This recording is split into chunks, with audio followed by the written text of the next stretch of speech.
tell them on a daily basis that I love them. Maybe I did it once or twice, and all the time that we were together.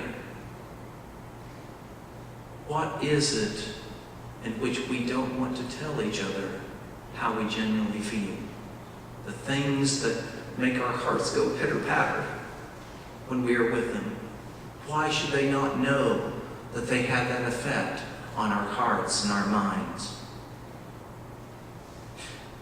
Loving because we want to love. Loving as an act of recreation, not only recreation of our relationships, but recreation of our own selves.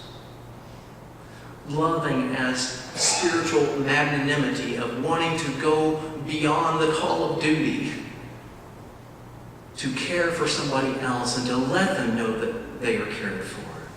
That's the kind of love that is depicted in this Song of Solomon, also called the Song of Songs. It is loving as authenticity, as being authentic to our true selves rather than denying the things that we may feel inside in which for some reason we feel ashamed because of what our culture has told us that, oh, we shouldn't say that to anyone. We shouldn't mention those things. We are who we are because God has created us as we are. Now, there are some things in which we choose in life, no question. But our sexuality, I don't think so. How we are is how we are. I had a roommate in seminary who was gay, and we had long conversations with one another. And I was still naive and curious and wondering, how is it that you got to be gay? And he asked me, Brett,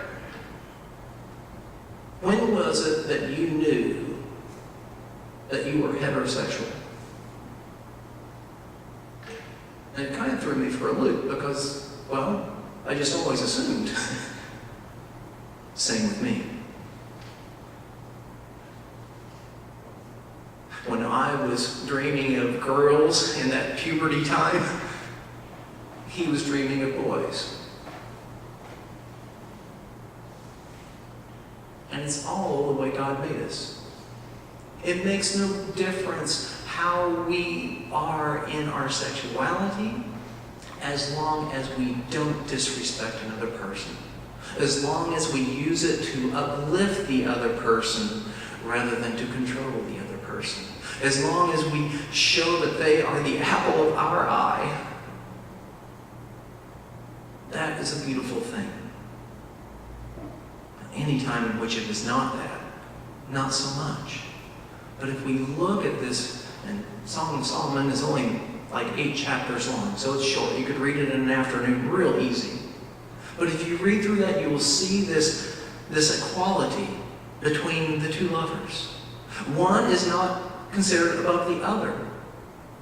Both are seen as people of inestimable worth by the other person.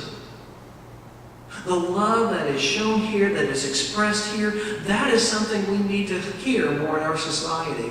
In a society in which oftentimes depicts violence towards one another, we need to show a little bit more love and care and compassion for one another. In this passage, it talks about the lovers wanting to go away in the springtime when everything is in blossom and in bloom.